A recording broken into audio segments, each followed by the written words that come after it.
All right, welcome to another deep dive. This time, we're all about conquering the English language, folks. We're diving deep into practical English for beginners. Start speaking today. Yeah, I'm really excited about this one. I think a lot of people out there could benefit from these strategies. Absolutely. And that's exactly why we're here, right? Yeah. To extract the gold from this guide and hand it straight to you, our lovely listeners, so you can get out there and speak English confidently, ASAP. Love it. And one of the things I really appreciated about this book was, well, the emphasis on starting small. Oh yeah, starting small. Small steps, big impact. I can dig it. Exactly. I mean, no one wants to get bombarded with grammar rules and vocabulary lists right out of the gate. Right, it can be overwhelming. I remember when I first started learning, oh gosh, was it Italian? Yeah. Yeah. I tried to memorize all these verb tenses, but I couldn't even order a pizza. Oh, I feel you there. I did the same thing with German. All grammar, no fun. Right. So what's the alternative then? Well, this guide is all about starting with, like, a handful of essential phrases, the stuff you'd use every single day, like greetings, polite terms, hello, thank you, excuse me, the building blocks of any conversation, really. Okay, so it's about laying those foundations first. Practical, I like it. But then how do you actually, use those phrases? Right, that's the key. And this guide really stresses the importance of real-world practice, using those phrases in actual situations right away. Out in the wild. Brave. I like it. Yeah, even something as simple as asking for directions or ordering a coffee can be a huge confidence booster. I had this experience in Spain once. I managed to buy a bus ticket using just a few basic phrases, and I felt like I'd won the lottery. That's exactly it. So we've got our basic phrases. We're out there using them. But let's talk about pronunciation. Yes, the infamous English pronunciation. With all those weird spellings and silent letters. Well, the guide's got some good advice for that. It emphasizes listening, like really listening, to native speakers. Pay attention to how they form sounds, the rhythm of their speech, and then try to mimic it. Mimicry. Like a language chameleon. I dig it. But what about those really tough words, the tongue twisters? Yeah, for those, breaking the words down into smaller chunks can really help, kind of like you're solving a puzzle, piece by piece. Oh, like the word comfortable. If you just say it all at once, it's like comfortable. Right, but if you break it down, comfortable, suddenly it's not so scary. Genius. But the guide takes it a step further, right? It suggests practicing in front of a mirror. Yep, it might feel a little silly at first. Okay, maybe more than a little. I've had some intense conversations with my reflection, I'll admit. But hey, it works. The point is to get comfortable with the sounds without worrying about judgment. You can face yourself in the mirror speaking English. You can face anyone. True that. All right, so pronunciation check. But what about grammar? Does this guide turn into like a giant textbook? Thankfully, no. It takes a much more practical approach, I'd say. Just the essentials. So no need to memorize every single verb tense under the sun. Nope. It focuses on phrases like I am, you are, it is. The simple structures that make up most sentences. Enough to actually get you speaking and communicating instead of, getting bogged down in the technical stuff. Practicality reigns supreme. Yeah. I'm liking this guide more and more. So we've covered starting small, real-life practice, pronunciation, a touch of grammar. What else is in this treasure chest of English-speaking wisdom? Well, another key point is immersion. Immersing yourself in the language as much as possible. So like diving headfirst into the English-speaking world. Exactly. Watching movies, listening to music, reading books, anything that exposes you to the language in a natural way. Speaking of which, I bet our listeners are already getting a good dose of immersion just by tuning into the deep dive, right? Absolutely. And, personally, I actually learned a ton of English just by watching sitcoms. Sitcoms, huh? Any favorites? Friends, for What? sure. Classic. Friends. Yeah, that's a good one. It's like learning without even realizing you're learning. Exactly. And the more you immerse yourself, the more natural the language starts to feel. Okay, so we're watching movies, listening to podcasts, maybe even attempting to read a book in English. But what about those moments when we inevitably mess up? How does the guide deal with the fear of making mistakes? Oh, that's such an important point. And this guide does a brilliant job of reframing those mistakes, actually, as learning opportunities. Wait, so instead of cringing every time I slip up, I should be celebrating?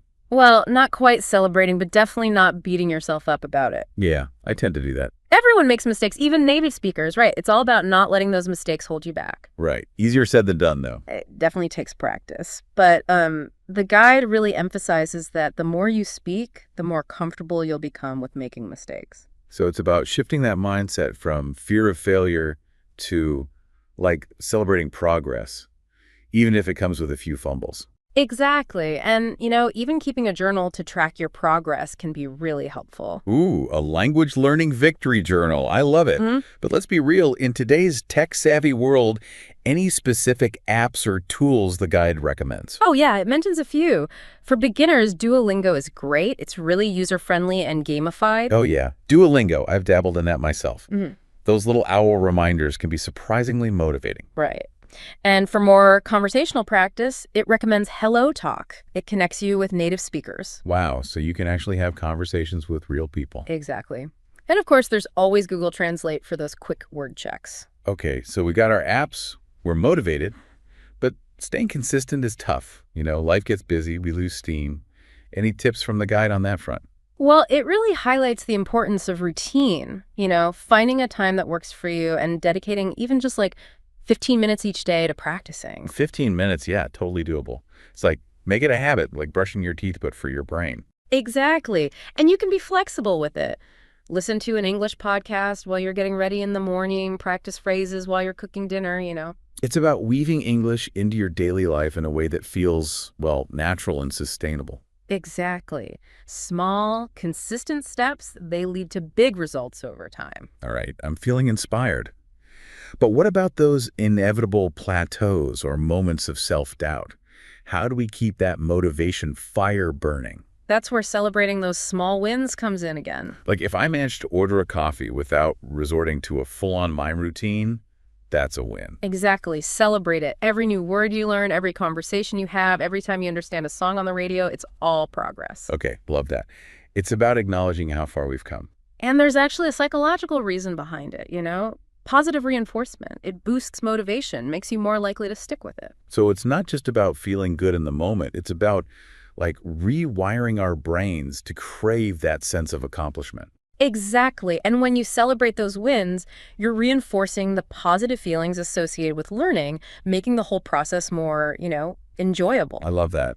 Yeah, it's like learning a language doesn't have to be this chore. It can be fun. Right, fun is key. Exactly. And this guide does a great job of reminding us of that. It really does. So much good stuff in here. Yeah, it's packed with practical advice. All right, so for our listener out there, what's next on their Everest learning journey? Well, maybe it's dusting off that language learning app. Maybe it's finding a conversation partner. Maybe it's simply practicing those basic greetings in the mirror. Whatever it is, remember every step, even the small ones, brings you closer to fluency. And hey, who knows? Maybe one day we'll be having this conversation in English. Now, that would be something to celebrate. Absolutely. And that brings us to our final thought for today, something to chew on as you embark on your English-speaking adventure. What's really interesting about this guide is how much it focuses on practical communication skills, getting you speaking and interacting. Right, getting out there and using the language. Exactly. It's all about breaking free from that fear of making mistakes and just diving in. Love it. So here's a challenge for you, dear listener. Yeah. What if you took that a step further? What if you thought about the specific situations where you'd like to use English? Like traveling. Yeah, traveling. Work. Or making new friends. Exactly. And then you could focus your practice on those contexts. I love that. It's like tailoring your learning journey to your personal goals. Exactly. So picture yourself confidently navigating a foreign airport, or having a lively discussion with colleagues, or simply connecting with someone new over a shared love of, say, podcasts about fascinating deep dives. Yeah. And imagine, doing all of that in English. All right, I'm officially inspired. So to our amazing listener out there ready to take on the world one English phrase at a time, we say, go for it. Embrace the journey, celebrate every win, and never be afraid to make those glorious mistakes. Right. Remember, the world is full of incredible people waiting to hear your story, and now you have the tools to share it in English. And on that note, we'll wrap up this deep dive. Until next time, keep those brains engaged and those learning spirits high. Happy speaking. Happy speaking. That idea of celebrating every win really resonates with me. It's so easy to fixate on what we haven't learned yet that we forget to acknowledge those little victories. Right. It's about progress, not perfection.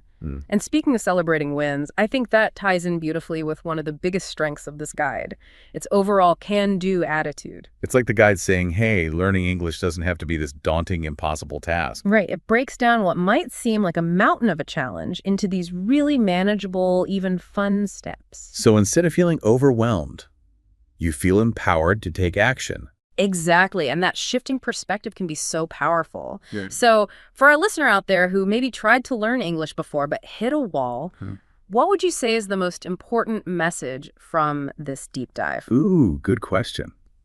If you could give just one piece of advice to someone starting their English-speaking journey, what would it be? I think it would be, don't underestimate those small, consistent steps. Even if it's just 15 minutes a day practicing those essential phrases, it all adds up. Like building a house brick by brick. Exactly. And each word you learn, each conversation you have, you're getting closer to your goal. We've talked about a lot, pronunciation, grammar, even those tech tools. But I want to come back to this idea of celebrating those small wins. Why is that so crucial? Especially for beginners, I think. Yeah, because learning a language can be tough. You'll have amazing days and then days where you feel stuck. Celebrating those little wins helps to keep your spirits up. It's like a little pat on the back each time you make progress. Exactly. Did you order your coffee correctly? Awesome. Did you understand a whole sentence in that movie? High five. Okay, so we've got our roadmap from practical English for beginners. It's practical. It's encouraging. It's almost like having a personal tutor in your pocket. It really is. So listener, what's the next step for you on this English learning adventure?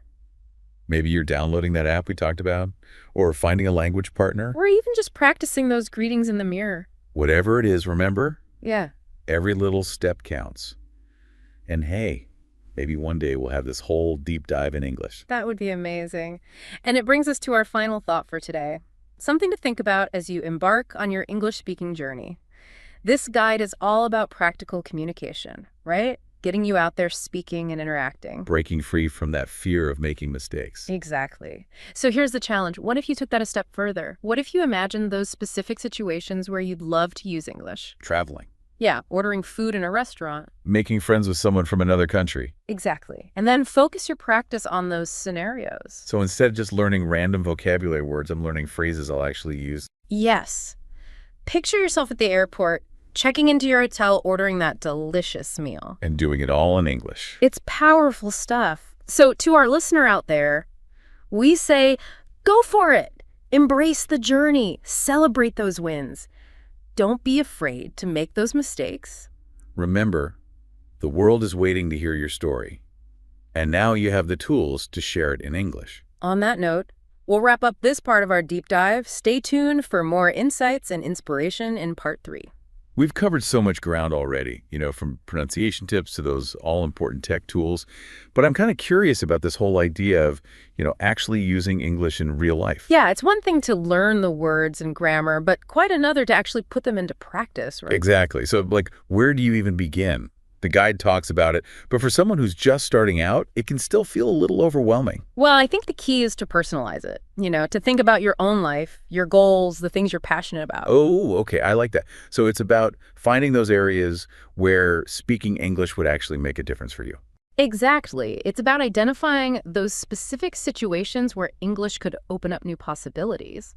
So instead of just memorizing random vocabulary, I could focus on phrases related to, say, travel if I'm planning a trip abroad. Exactly. Or maybe it's business related, like if you want to be able to communicate with international clients. Or even something as simple as being able to chat with my neighbor who just moved here from, Australia. Absolutely. It's about making it relevant to your own life, and that makes the learning process so much more engaging. It's like having a destination in mind. Exactly. And as you practice those targeted phrases, try to visualize yourself actually using them in those real life scenarios. Oh, I love that.